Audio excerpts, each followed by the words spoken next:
kasih Tuhan, kita akan mulai jam doa kita pada malam hari ini. Saya mengajak kita semua untuk mengambil sikap berdoa saat teduh di hadapan Tuhan.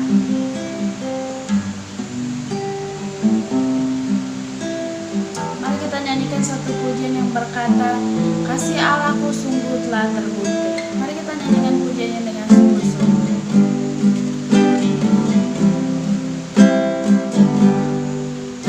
Kasih Allahku sungguh telah terbukti ketika Dia serahkan anaknya. Kasih Allah mau berkorban bagi kau dan aku. Tak ada kasih seperti kasih-Mu. Sekali lagi, kasih Allahku sungguh telah terbukti. Kasih Allahku sungguh telah terbukti ketika Dia serahkan anaknya. Kasih Allah mau berkorban bagi kau dan aku. Tak ada kasih seperti kasih-Mu.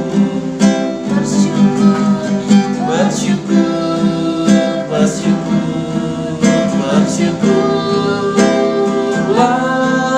bersyukur karena kasih setia-Mu. Ku sembah, ku sembah, ku sembah dan ku sembah. Selama hidupku ku sembah Kau Tuhan. Selama hidupku ku sembah Kau Tuhan.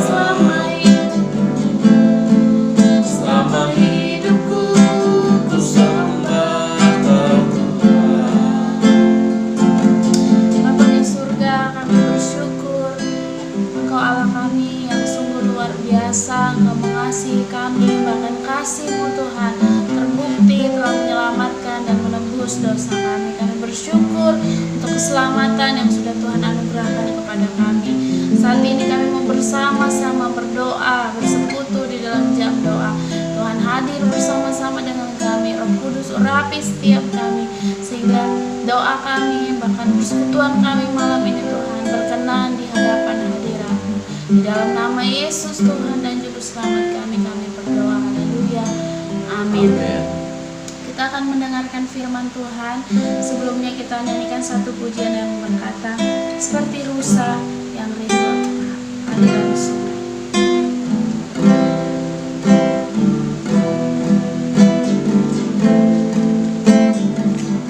Mari kita nyanyikan dengan sungguh-sungguh. Seperti rusa, seperti rusa rindu sungaimu, jiwaku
Diambil dari kitab Kejadian pasal yang ketiga ayat 1-16. Bapak Ibu Saudara sekalian pasti sudah sangat hafal tentang kisah ini, bagaimana manusia pertama jatuh di dalam dosa. Dan saat itu Hawa yang dibujuk atau dirayu oleh iblis, kemudian dia jatuh, dan kemudian gara-gara dosa satu orang itu sehingga mengakibatkan dunia ini rusak karena dosa. Saya akan bacakan ayat yang ke-9. Dikatakan, tetapi Tuhan Allah memanggil manusia itu dan berfirman kepadanya, di manakah engkau? Sejak awal manusia jatuh di dalam dosa, kita melihat bahwa yang berinisiatif untuk mencari manusia itu adalah Allah. Dari sini kita bisa melihat bahwa sungguh Allah punya kasih yang amat besar untuk Bapak, Ibu, Saudara, dan saya. Ketika kita jatuh di dalam dosa, Allah lah yang berinisiatif untuk datang mencari kita. Kita bisa melihat di sini bagaimana Adam dan Hawa ketika mereka jatuh di dalam dosa, mereka merasa ketakutan, mereka malu, bahkan mereka bersembunyi dari Allah. Dan ketika Allah datang memanggil, Adam, Hawa, di manakah engkau? Adam dan Hawa berkata bahwa kami takut Tuhan, kami bersembunyi. Kami malu bertemu dengan Tuhan karena kami telanjang. Dosa mengakibatkan manusia memiliki ketakutan yang luar biasa. Akibat dosa, manusia yang tadinya bersekutu dengan Allah, erat dengan Allah, karena dosa, manusia terpisah dari Allah. Dan kita bisa melihat di sini, ketika manusia jatuh di dalam dosa, Allah mencari mereka. Walaupun mereka takut, walaupun mereka malu, tetapi Allah yang datang menemui dan mencari mereka. Kita bisa melihat juga respon, ketika kita lihat respon Adam dan Hawa ketika Tuhan mencari mereka. Tuhan bilang, apakah engkau sudah memakan buah yang aku larang itu? Kita melihat respon Adam, dikatakan bahwa perempuan yang kau tempatkan di sisiku, dialah yang memberikan aku makan. Dia menyalahkan Tuhan. Terus Hawa mengatakan, ular itu yang telah memberdayakan aku sehingga aku makan. Dan kita melihat bahwa dosa membuat manusia mencari alasan, mencari pembenaran, menyalahkan orang lain. Nah, dan ini kita bisa belajar bahwa respon mereka terhadap dosa, mereka saling menyalahkan satu dengan yang lain. Bahkan di ayat yang ke-12 mereka menyalahkan Allah. Kita bisa melihat di sini bahwa dosa mengakibatkan manusia terpisah dari Allah. Tetapi kita juga bisa melihat bahwa di sini ada kasih Allah yang sungguh amat besar dinyatakan kepada Adam dan Hawa. Kita bisa melihat Allah mengorbankan binatang, kemudian kulit binatang itu dikasih untuk mereka pakai sebagai baju mereka. Tetapi ada konsekuensi yang harus mereka jalani ketika mereka jatuh di dalam dosa. Allah berfirman kepada mereka, kalian harus keluar dari taman ini. Mereka diusir dari taman Eden. Mereka harus bersusah payah bekerja untuk mendapatkan makan. Perempuan, wanita harus bersusah payah mengandung dan melahirkan. Itu adalah konsekuensi dosa yang Tuhan berikan kepada mereka karena ketidaktaatan mereka. Apa yang dapat kita pelajari dari kisah manusia jatuh di dalam dosa? Yang pertama, kita melihat bahwa Allah sungguh peduli terhadap manusia. Allah sungguh-sungguh mengasihi manusia. Ketika manusia jatuh di dalam dosa, Allah lah yang berinisiatif datang untuk mencari manusia yang jatuh dalam dosa. Demikian saya dan Bapak, Ibu, Saudara sekalian. Kita adalah orang-orang berdosa, kita adalah orang-orang yang terhilang. Tetapi Allah datang di dalam Yesus Kristus. Dia mati di kayu salib untuk menebus dosa Bapak, Ibu, dan saya. Bukankah ini hal yang luar biasa yang harus kita syukuri dan harus kita bangga dalam kehidupan kita sebagai anak-anak Tuhan. Kita punya Allah yang sungguh mengasihi kita.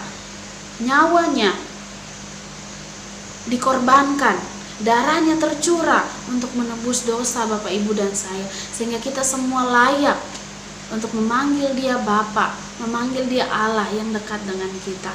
Kita yang tadinya binasa, kita yang tadinya harus dihukum mati, tetapi kita diselamatkan masuk dalam kerajaannya yang mulia. Yang pertama, kita belajar bahwa kita menyadari bahwa kasih Allah sungguh amat besar bagi Bapak, Ibu, dan saya. Dan yang kedua, kita mau belajar bahwa ketika kita adalah orang yang berdosa, ketika kita jatuh di dalam dosa, kita nggak boleh saling menyalahkan, kita nggak boleh mencari alasan untuk membenarkan diri sendiri. Seperti Adam dan Hawa, mereka saling menyalahkan. Bahkan di ayat 12 mereka menyalahkan Tuhan. Pelajaran bagi Bapak Ibu dan juga saya, kita belajar sebagai anak-anak Tuhan. Kita mau untuk ketika kita jatuh di dalam dosa, kita mau datang kepada Tuhan, kita mau mengakui dosa kita di hadapan Tuhan, bukan untuk kita saling menyalahkan satu dengan yang lain. Kita menyalahkan suami, menyalahkan istri, menyalahkan anak akibat kita jatuh di dalam dosa. Tetapi sesungguhnya harusnya kita datang kepada Tuhan dan mengakui bahwa ya, saya berdosa, ya, saya bersalah, saya mohon ampun di hadapan Tuhan, bukan kita menyalahkan orang lain. Yang kedua dan yang ketiga, kita harus tahu bahwa musuh terbesar kita adalah iblis. Dia bekerja sejak mula-mula ketika Adam dan Hawa ada di dalam Taman Eden. Dia bekerja keras untuk menjatuhkan manusia, untuk menjauhkan Allah dari manusia. Dan dia akan melakukan berbagai cara untuk membuat manusia jatuh di dalam dosa dan melawan Tuhan. Kita bisa melihat di kisah ini bagaimana dia memutarbalikkan firman, dia menggoda Hawa untuk jatuh di dalam dosa. Dan saya percaya saat ini pun anak-anak Tuhan dan kita semua sedang diintip oleh roh jahat, oleh iblis. Dia bekerja sekuat tenaga untuk kita jatuh di dalam dosa, untuk kita bisa melawan Tuhan. Dia akan bekerja bagaimana caranya istri akan melawan suami, bagaimana caranya anak melawan orang tua. Dia akan masuk di dalam berbagai celah untuk membuat manusia jatuh di dalam dosa. Apa yang kita dapat pelajari? Kita harus berjaga-jaga, kita harus mengerti firman. Kalau kita nggak mengerti firman, iblis akan memutarbalikkan firman dan kemudian kita tertipu dan kita jatuh di dalam dosa. Makanya penting bagi Bapak Ibu dan saya untuk setiap hari belajar firman, berdoa, membangun hubungan yang dekat dengan Tuhan supaya kita nggak mudah jatuh di dalam dosa. Seperti Hawa yang diberdayakan oleh iblis. Iblis memutarbalikkan firman, kemudian dia percaya dan kemudian dia jatuh. Bapak Ibu dan saya, kita harus berjaga-jaga untuk kita nggak jatuh di dalam dosa. Bagaimana caranya berjaga-jaga? Kita belajar firman, berdoa, punya hubungan yang erat dengan Tuhan.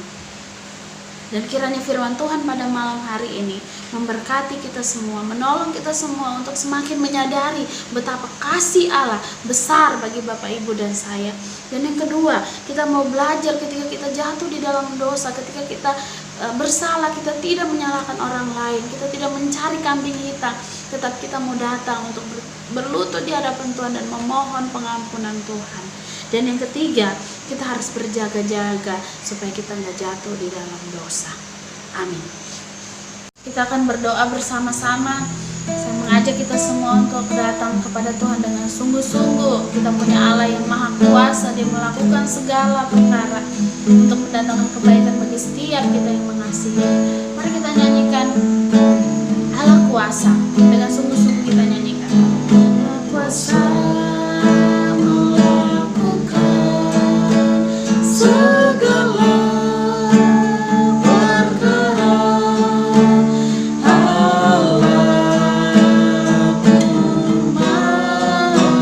Allah kuasa,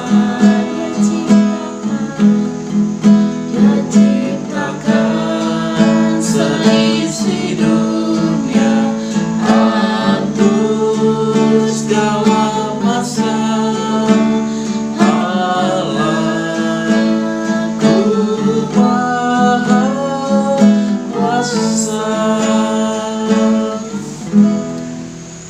Mari kita berdoa. Bapa di dalam sorga, Engkau Allah yang berkuasa, Engkau mengasihi kami bersyukur untuk kasih setia Tuhan yang tak pernah berakhir di dalam kehidupan kami. Tuhan, terima kasih untuk kebaikan-Mu, terima kasih untuk kemurahan-Mu, terima kasih untuk penyertaan Tuhan bagi setiap kehidupan kami. Bapa di dalam sorga, kami mau berdoa bersama-sama dengan umat Tuhan, umat Gereja Baptis Indonesia Kalvari Jambi.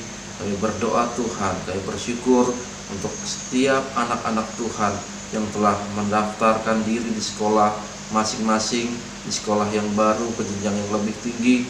Kami bersyukur Tuhan, Setiap anak-anak sudah boleh mendaftarkan diri dan sudah diterima di sekolah masing-masing. Kami bersyukur untuk segala sesuatu yang Tuhan kerjakan bagi anak-anak Tuhan di tempat ini. Kami berdoa Tuhan agar anak-anak boleh diberikan hikmat, roh yang takut akan Tuhan, menjadi siswa-siswi yang cerdas, mengasihi Tuhan, taat kepada orang tua, taat kepada Tuhan. Kami berdoa Tuhan untuk masa depan anak-anak Tuhan di tempat ini, biarlah gemilang di dalam Tuhan.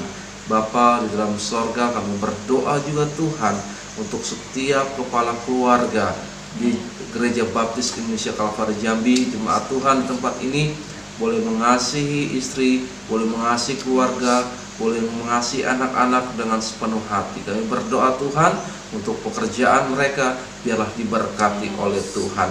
Dan kami berdoa untuk istri-istri, biarlah diberkati oleh Tuhan, boleh tunduk kepada para suami, boleh mengasihi suami, boleh mendidik anak-anak supaya semakin hari semakin mengenal akan Tuhan. Kami berdoa Tuhan untuk seluruh jemaat Tuhan agar boleh bertumbuh di dalam pengenalan akan Tuhan, pengenalan akan firman, haus akan pengenalan firman-Mu, haus akan mendengar suara-Mu, dan haus juga untuk melakukan apa yang Tuhan kehendaki. Terima kasih Bapa di sorga, terima kasih. Kami berdoa juga Tuhan untuk bangsa kami yang terus berperang untuk melawan COVID-19 ini. Kami berdoa Tuhan agar masyarakat di seluruh Indonesia dapat disiplin, dapat menjaga jarak, dan mengikuti protokol kesehatan yang ada. Terima kasih Tuhan, kami percaya bangsa kami ada di dalam tangan kasih kuasa-Mu. Tuhan melawat bangsa kami, Tuhan menolong bangsa kami, dan Tuhan memberkati bangsa kami. Terima kasih Bapa. Tuhan, kami menyerahkan segala sesuatu, apa yang menjadi keperluan kami, apa yang menjadi kebutuhan kami serahkan kepada Tuhan. Tuhan tahu persis apa yang kami butuhkan, apa yang kami perlukan. Dan kami percaya Tuhan, jika kami berdoa kepada Tuhan, Tuhan mau mendengar, bahkan Tuhan mau menjawab sesuai dengan waktu dan kehendak Tuhan. Terima kasih Bapa, kami serahkan seluruh pokok doa kami ini kepada Tuhan, dan biarlah kehendak Tuhan yang jadi. Di dalam nama Yesus kami berdoa. Haleluya. Amin. Shalom. Tuhan Yesus memberkati.